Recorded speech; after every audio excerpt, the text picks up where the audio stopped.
आपल्याला तर छोटी छोटी मुलं आहे आणि नाटकाचं नाव, त्याचा अर्थ केवढा गहन आहे. नाटक जसं की समाज प्रबोधनाचं एक उत्तम माध्यम. त्या नाटकातनं जो एक सरळ सोपा लवकर असा मेसेज सगळ्यांपर्यंत पोहोचतो आणि सगळ्यांना तो भावतोही, असं हे नाटक. बघूया काय केलं आहे रत्नागिरी बालशक्तीनी. दुसरा त्यांचा हा धडाका. पहिले त्यांनी जोगवा आणि फ्युजन तर केलंच आहे, आता नाटक पण सादर करतात आहे. तर ही नाटक बालकलाकार मंडळी येत आहे आपल्यासमोर एक सुंदरसं नाटक घेऊन, आत्मसाक्षात्काराचा शोध.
प्रणाम गुरुदेव.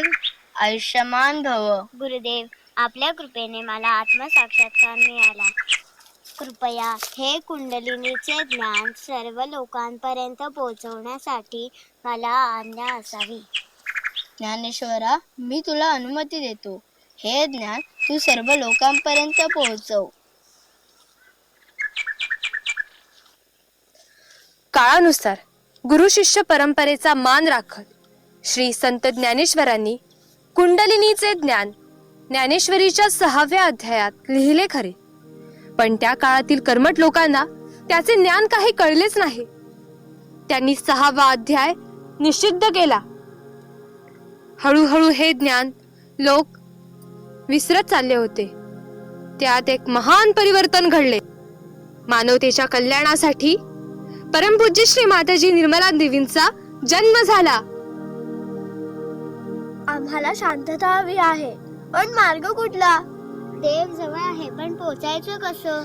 ज्ञान फक्त थोड्या लोकांसाठीच का? एवढे ग्रंथ आहेत, पण अनुभव नाही. हे ज्ञान आपल्याला मिळणारच नाही का? काय रे मित्रांनो, काय झाले? एवढे उदास का आहात? अरे, संत ज्ञानेश्वरांनी ज्ञानेश्वरीच्या 6व्या अध्यायात कुंडलिनी बद्दल सांगितले आहे. पण कुंडलिनी म्हणजे काय, हे कसे कळणार आपल्याला? काय रे बाळांनो, काय झाले? अगं ताई, आम्ही कुंडलिनी बद्दल वाचले आहे, पण काही समजतच नाही. आम्हाला सुद्धा ते कुंडलिनीचे ज्ञान हवे आहे. पण आम्ही त्या ऋषी मुनींसारखे हिमालयात जाऊन तपश्चर्या करू शकत नाही ना.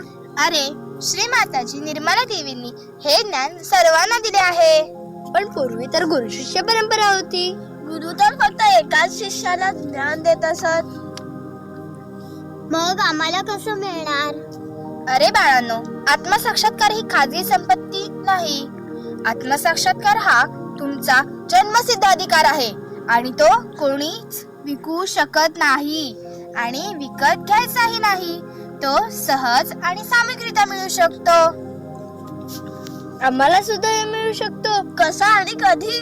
कोणते पैसेही नाही, कठीण तपस्याही नाही. हो हो हो, ते सर्व सहजयोगामुळे मिळेल. सहजयोग ते म्हणजे काय? हो, सहजयोग. सह म्हणजे आपल्या सोबत, ज म्हणजे जन्मलेली, ती म्हणजे कोण?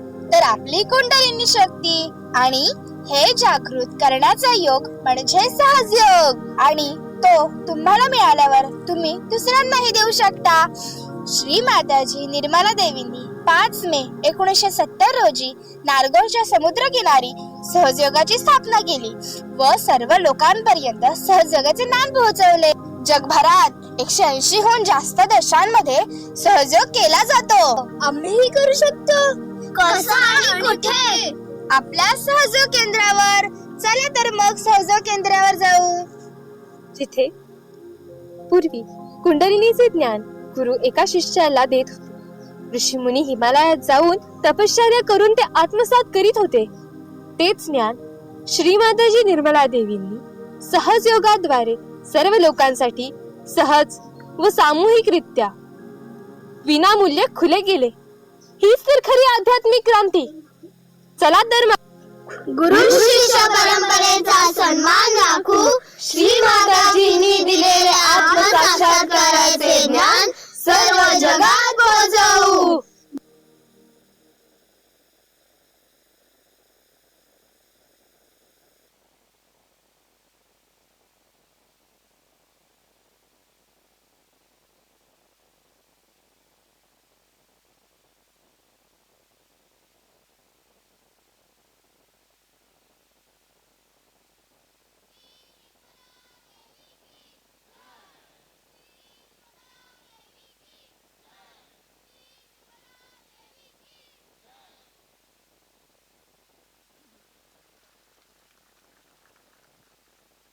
रत्नागिरीचं नाव घेतलं की आपल्याला सगळ्यात प्रथम आठवतं ते आंबे.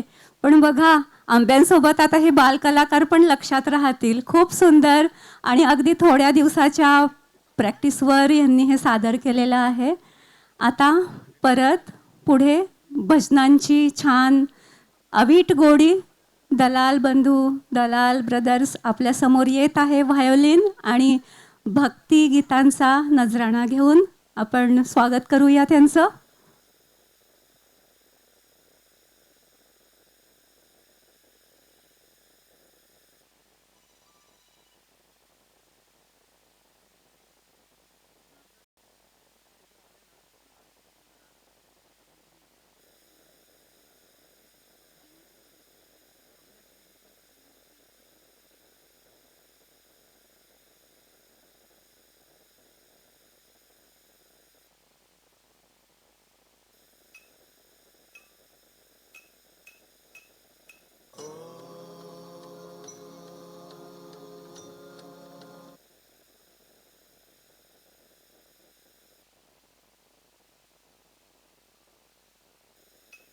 अपनी प्रजा की रक्षा करना अतिरिक्त मेरा है ही कौन?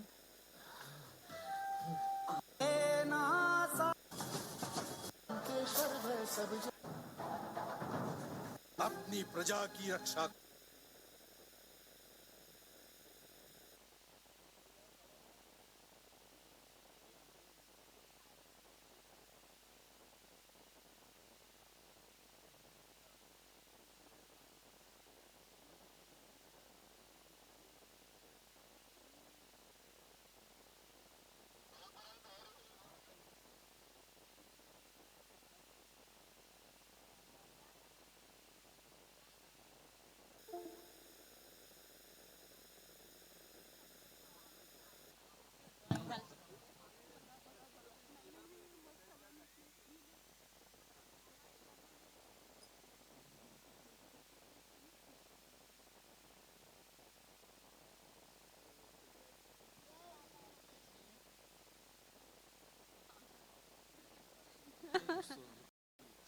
चांगलं वाटत होतं.